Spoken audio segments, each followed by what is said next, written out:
Stocks வாங்கி விற்று தலைவலியோடு இருக்கிற இன்வெஸ்டராக நீங்கள் இருக்க வேணாம்னு நினைக்கிறீங்களா? மியூச்சுவல் ஃபண்டில் தாராளமாக நீங்கள் இன்வெஸ்ட் பண்ணலாம். 1 கோடி என்ற இலக்கை அடையலாம். சில ஆயிரம் சம்பாதிக்கக்கூடிய ஒரு முதலீட்டாளராக நீங்கள் இப்போ இருந்தாக்கணும். லட்சங்களை கடந்து 1 கோடியை நீங்கள் எட்ட முடியும். மைல்ஸ்டோன்ஸ் 12 அதற்கான ஒரு இடம் தான். அது உங்களுக்காக தான் உருவாக்கி இருக்கும். இந்த பிளாட்ஃபார்ம் மூலமாக நீங்கள் நிச்சயமாக 1 கோடி என்ற இலக்கை அடைய முடியும். ஒவ்வொரு மைல்களாக கடந்து 1 கோடி உங்களுக்கு வந்து சேரும். கீழே உள்ள ஃபார்மை ஃபில் பண்ணுங்க, M2W சேருங்க, நிம்மதியாக இன்வெஸ்ட் பண்ணுங்க.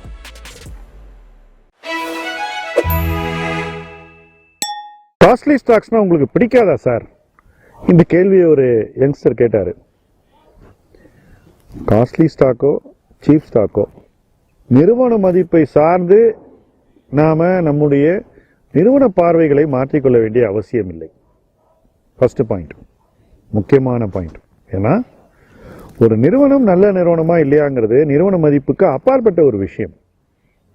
இப்போ டைட்டன் நல்ல கம்பெனியான நல்ல கம்பெனி தான். பஜாஜ் ஃபைனான்ஸ் டெக்னாலஜிக்கலி ஒரு நல்ல கம்பெனியான டெக்னாலஜிக்கலி நல்ல கம்பெனி. ஏஷியன் பெயிண்ட்ஸ் நல்ல கம்பெனியா மார்க்கெட்டிங்லன்னா டெஃபினட்டாக நல்ல கம்பெனி தான், டவுட்டே கிடையாது. இந்துஸ்தான் லீவர் ப்ரொஃபஷனலிசம்லையும் டேலண்ட்லையும் பிராண்ட் மேனேஜ்மெண்ட்லையும் நல்ல கம்பெனியான நிச்சயமாக நல்ல கம்பெனி தான். நிறுவன மதிப்பு நம்முடைய நிறுவன பார்வையை மாற்றக்கூடாது. என்னை பொறுத்த வரைக்கும் நிறுவன பார்வைகளை நாம தனியா வச்சுக்கணும். எது நல்ல நிறுவனம்னு நமக்கு ஒரு கிராமர் இருக்கு. அந்த இலக்கணத்துக்குள்ள வர்றது நிச்சயமா அந்த இடத்துல தான் இருக்கும். இலக்கணம் மாறாது. சோ நிறுவன பார்வை என்பது இலக்கணம் மாறிதான். It has a very specific grammar. So என்னை பொறுத்த வரைக்கும் உலகத்தில் எங்கே போனாலும், நேற்று திடீர்னு ஒருத்தர் ஒரு ஸ்வீடிஷ் கம்பெனியை பற்றி என்கிட்ட சொல்கிறாரு. கொஞ்ச நாள் முன்னாடி இன்னொரு நண்பர் டோட்டோ அப்படிங்கிற ஒரு ஜாப்பனீஸ் சானிட்டரி வேர் கம்பெனியை பற்றி சொல்கிறாரு. அதுக்கு முன்னாடி யூஎஸ்ல இருக்கக்கூடிய ஆடியன்ற கம்பெனியை பற்றி இன்னொரு நண்பர் சொல்கிறாரு. ஐக்கியாவை பற்றி நிறைய பேசுவோம்.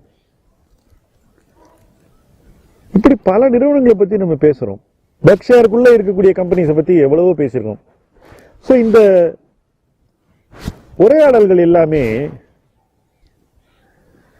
நிறுவனத்தை எப்படி அப்ரிஷியேட் பண்ணுறதுங்கிற அந்த கிராமரை புரிந்து கொள்ளக்கூடிய தேடல்கள். அந்த கிராமரை நம்ம டெவலப் பண்ணிக்கிட்டே இருக்கோம், இவால்வ் பண்ணிக்கிட்டே இருக்கோம்.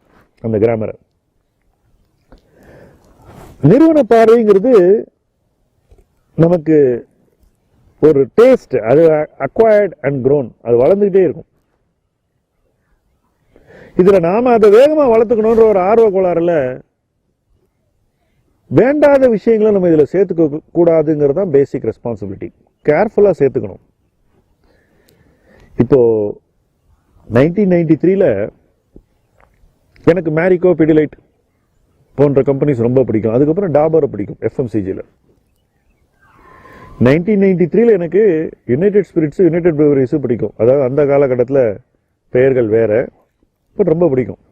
மெக்டவல்னு சொல்லுவாங்க யுனைடெட் ஸ்பிரிட்ஸை. அந்த காலகட்டத்தில் எனக்கு விஐபி இண்டஸ்ட்ரீஸ் பிடிக்கும். இப்படி பல கம்பெனிஸை பிடிக்கும், இந்தியன் கம்பெனிஸ். ஏன் பிடிக்கும் அப்படின்னு கேட்டீங்கன்னா, அன்னைக்கு அந்த நிறுவனங்கள்ல நிறைய விஷயங்களை நான் பார்க்க முடியுது. வருங்காலத்தில் நடக்கக்கூடிய விஷயங்கள், நல்ல விஷயங்கள், ஒரு நல்ல கம்பெனியில் நடக்க வேண்டிய விஷயங்கள்லாம் இந்த கம்பெனியில் நடக்கும்ன்ற ஒரு தெளிவு, அதை சீராக மேலாண்மை செய்யக்கூடிய கார்ப்பரேட் கவர்னன்ஸை ஓரளவுக்கு அந்த கம்பெனி போர்ட்ஸ் கொண்டு வர முடியும்ன்ற நம்பிக்கை. ஆனால் அதில் எல்லா கம்பெனியும் நம்ம ஒரே சமநிலையில் பார்க்க முடியாது. உதாரணத்துக்கு பிடிலைட்டையும் விஐபியும் ஒரே இடத்துல வைக்க முடியாது. விஐபி கொஞ்சம் கீழே. அதை காலம் நமக்கு எக்ஸ்பிளைன் பண்ணுது ஏன் அப்படிங்கிறது. ஸோ கண்மூடித்தனமாக ஒரு கம்பெனியை நம்ம எது தரம் அப்படின்ற ஒரு இடத்துக்கு கொண்டு வச்சிடக்கூடாது. கண்மூடித்தனமா ஒரு நிறுவனத்தை நம்ம தரமான நிறுவனம்னு கன்க்ளூட் பண்ணி அதுக்கு நம்ம எல்லா மரியாதையும் கொடுத்துடக்கூடாது. ஒரு நிறுவனம் நல்ல நிறுவனம் அப்படின்னு நம்ம நினைச்சாக்கா அந்த நினைப்புக்கு காரணங்களை நம்ம பட்டியலிட்டு அந்த காரணங்களை எப்படி தொடர்ந்து வேலிடேட் ஆகுது, எப்படி மார்க்கெட் அதை தொடர்ந்து பார்க்குது, நமக்கு எப்படி தெரியுது, இந்த நிறுவனத்தினுடைய மதிப்பு கூடுவதற்கான முகாந்திரம் இருக்கா, நிலைத்து கூடி நிற்பதற்கான ஒரு முகாந்திரம் இருக்கா, இதெல்லாம் பார்க்கணும். இது அது எங்க போய் நிக்கணும்ன்றதை நம்ம கண்ட்ரோல் பண்ண முடியாது. growth ரேட் பாத்தீங்கன்னா சேல்ஸ் அண்ட் ப்ராஃபிட்ஸ்ல 20ல இருந்து 30 தான் ரேஞ்ச், ரைட்? நீங்க 100க்கு மேல போகும்போது நீங்க 5 டைம்ஸ்ல இருந்து 4 டைம்ஸ் நீங்க வந்து growth ரேட்டோட அதிகமா கொடுக்குறீங்க. ஸோ அந்த அளவு காஸ்ட்லியா ஒரு நிறுவனம் போறதுக்கு முகாந்திரம் இருக்கா அப்படின்னாக்கா அது சந்தை தான் நிரூபிக்கணும், அல்லது சந்தை தான் அதை வந்து அனுபவிக்கணும். என்னுடைய பார்வையில் அது இல்லைன்றதுதான் ரொம்ப தெளிவு. ஸோ அந்த இடத்துல கூட நான் அந்த ஸ்டாக்கினுடைய காஸ்ட்லினஸை தான் விமர்சனம் செய்யறேன் ஒழிய நிறுவனத்தை விமர்சனம் செய்யல. தெளிவா புரிஞ்சுங்க. விமர்சனம் என்பது மதிப்பீட்டை சார்ந்தது, நிறுவனம் சார்ந்தது இல்லை. இதுல எங்க சிக்கல் வருதுன்னா, இந்த மதிப்பீடு இவ்வளவு இருக்கக்கூடாது அப்படின்னு நம்ம ரொம்ப ஆணித்தரமா சொல்ல நினைக்கும் போது நாம அதுக்கு ஃபேக்டர்ஸ் தேட ஆரம்பிக்கிறோம். ஆர்குமெண்ட்டை சப்போர்ட் பண்றதுக்கு ஃபேக்டர்ஸ். அப்ப நம்ம என்ன சொல்றோம், ஓ இந்த பிசினஸ் உள்ள போனாங்க அதுல அவ்வளவு நல்லா பண்ணல, இந்த மாதிரி நிறைய விஷயங்கள் தேடுறோம். இந்த பிசினஸ்ல அவ்வளவு ப்ராஃபிட்டபிள் இல்லை, நம்ம நினைக்கிற அளவு இந்த பிசினஸ்ல அவங்க நல்லா பண்ணல, இந்த பிசினஸை வாங்கும்போது கராட் லைனை வாங்கும்போது அதிக மதிப்பு கொடுத்துட்டாங்க. இப்படி நிறைய சின்ன சின்ன விமர்சனங்களை சமூகம் நம்ம முன்னாடி வைக்குது. நம்மளும் அதுல பங்காற்றுகிறோம், நம்மளும் அந்த விமர்சனம் வைக்கிறோம், அதுல மாற்று கருத்தே கிடையாது. பட் அந்த விமர்சனங்கள் ஆக்சுவலா நிறுவனம் பத்தின விமர்சனம் இல்லை, மதிப்பீடு சம்பந்தப்பட்ட விமர்சனம் மட்டும் இல்ல, மதிப்பீடு சம்பந்தப்பட்ட ஒரு வழக்காடல். It's a fight on the valuation. But we must know to separate our valuation judgments and arguments with the company level assessment. இது ரெண்டையும் மிக்ஸ் பண்ணோம்னா ரொம்ப பயாஸ்ட் ஆயிடும். என்ன பொறுத்த வரைக்கும் என்னுடைய கருத்தாக்கங்கள்லாம் வந்து இந்த பயஸை ஓரளவுக்கு தவிர்க்கணுங்கிறதான். இன்வெஸ்ட்மெண்ட்ல truth is one, there are no multiple truths. நிறுவனம் ஒன்று மதிக்கத்தக்க நிறுவனம், it's a great company or it is not. An ordinary company can become a great company. Rarely a great company becomes an ordinary company. Rarely. அதுக்கு உதாரணம் கொடாக்க சொல்லலாம். Technological ஆப்சலசன்ஸ் வந்து அந்த மாதிரி நடக்கக்கூடிய விஷயங்கள், பட் ரேர்லி அது நடக்கிறது. Rarely a great company becomes an ordinary companyக்கு ஒரு மிகச்சிறந்த குளோபல் உதாரணம் இப்ப சொல்ற Microsoft. It was a great company. அப்புறம் அது $25 ரொம்ப நாளைக்கு இருந்தது. அன்னைக்கு எல்லாரும் சொன்னாங்க முடிஞ்சு போச்சு ஆர்டினரி கம்பெனின்னு. பில்கேட்ஸே தன்னுடைய சொந்த ஷேர்ஸை வித்துட்டு போயிட்டாரு. அதுக்கப்புறம் it proved that it is a great company. அதனால தான் சொல்றேன், rarely a great company becomes an ordinary company. And ஆக்சுவலா பாத்தீங்கன்னா கொடாக் மாதிரி ஒரு மொமெண்ட் மைக்ரோசாஃப்ட்டுக்கு இருந்திருக்கலாம். நீங்க வெறும் அந்த எக்ஸ்ப்ளோரர் அதெல்லாம் வச்சுட்டு எவ்வளவு நாள் ஓட்ட முடியும்ன்ற கேள்வி வந்து, but they added so many layers. இன்னைக்கு நீங்க பாக்குற மைக்ரோசாஃப்ட் அந்த $25 மைக்ரோசாஃப்ட்ல இருந்து எவ்வளவு மாறி இருக்குன்னு நீங்க பாருங்க. சரி, இந்த மாதிரி ஒரு டிரான்ஸ்ஃபர்மேஷன் வரும் அப்படின்னு நீங்க மைக்ரோசாஃப்ட் எப்படி $25 இருந்து இன்னைக்கு $460 வந்திருக்கோ, அந்த டிரான்ஸ்ஃபர்மேஷன் வரும் நீங்க நம்புறீங்கன்னாக்கா அதுக்கு எவ்வளவு நாள் நீங்க வெயிட் பண்ணணும்னு பாருங்க. கெஸ்டேஷன். ஒரு கம்பெனி மறுபடியும் காஸ்ட்லி கம்பெனி ஆகிறதுக்கு எவ்வளவு கெஸ்டேஷன். ஏதோ ஒரு சினிமால ஒரு சாங்ல ஹீரோ எப்படி பணக்காரோ அந்த மாதிரி இது நடக்கும் நீங்க நினைச்சீங்கன்னா there is something wrong with that assessment. Seriously wrong. எனக்கு அந்த மாதிரி காஸ்ட்லியான ஸ்டாக்ஸை பிடிக்காது.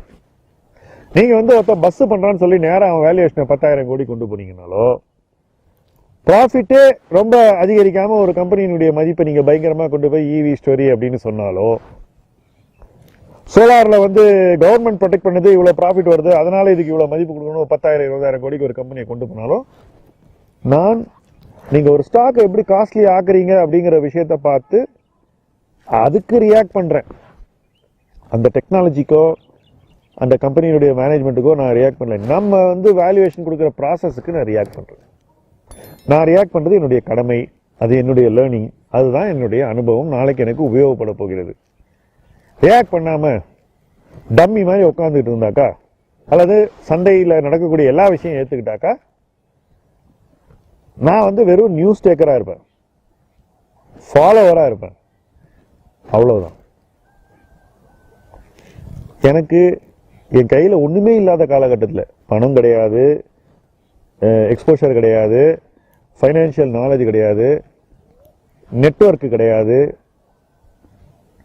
ஆக்சஸ் கிடையாது. இந்த 5 இல்லாத காலகட்டத்தில் நான் அப்படி இல்லை. இன்னைக்கு நான் ஏன் அப்படி இருக்கணும்? அவசியமே இல்லை. ஸோ என்னை பொறுத்த வரைக்கும் நிறுவன மதிப்பு சார்ந்த சமரசங்களை செய்து கொள்ள நான் என்றைக்குமே தயாராக இல்லை. ஆனால் நான் சொல்லக்கூடிய விமர்சனங்கள் மதிப்பு சம்பந்தப்பட்டவை, நிறுவனத்தினுடைய இன்ட்ரின்சிக் ஸ்ட்ரென்த் சம்பந்தப்பட்டவை இல்லை. 2000 25 வருஷம் முன்னாடி, நியர்லி 99-2000 கடுமையான விமர்சனங்கள் வைப்போம் ஐடி கம்பெனிஸ்க்கு அகைன்ஸ்டாக. மிக கடுமையான விமர்சனங்கள். அந்த விமர்சனங்கள் அந்த நிறுவன மதிப்பு சார்ந்தவை, அந்த நிறுவன மதிப்பு என்ற பிம்பத்தை கட்டமைத்த அந்த வழிமுறைகள் சார்ந்தவை, எப்படி மக்களை நம்ப வச்சாங்க அப்படின்ற அந்த விஷயங்கள் சார்ந்தவை. சாதாரண டிஎஸ்கியூ, பென்டாமீடியா, சில்வர் லைன் மாதிரி கம்பெனியை எப்படி இவங்க இவ்வளவு மதிப்பு கொண்டு போனாங்க அப்படின்ற அந்த சமூக சீர்கேடு சார்ந்தவை. நியாயமான ஒரு முதலீட்டாளனுடைய கோபம், நிறுவன மதிப்பு சார்ந்த கோபம். அதே போல அந்த இன்வெஸ்டர் எக்ஸ்பெக்டேஷன் மேனேஜ்மெண்ட்டை எப்படி ஒரு சயின்ஸாக அந்த காலகட்டத்தில் மாற்றினாங்க அப்படின்றது சம்பந்தப்பட்ட விமர்சனங்கள். ஏன்னா எங்கேயோ அதில் ஒரு மேனிப்புலேஷன் இருந்ததுங்க.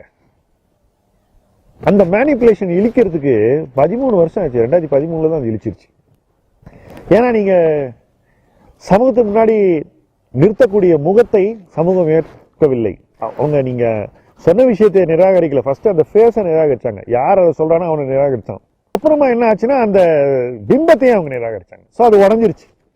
இன்னைக்கு கூட அந்த பிம்பம் மீண்டும் ஒட்டப்படவில்லை. ஏன்னா அது உடஞ்சதுன்னா எக்ஸ்பெக்டேஷன் மேனேஜ்மெண்ட்ல ஒட்ட வைக்கிறது ரொம்ப கஷ்டம். அப்படிப்பட்ட ஒரு பிம்பத்தை 99-2000 உருவாக்க முடிஞ்சது. அந்த பிம்பத்தை நம்ம எதிர்த்தோம், அந்த மெத்தடாலஜி நம்ம எதிர்த்தோம். You are using it to make a stock காஸ்ட்லின்றது என்னுடைய கருத்து.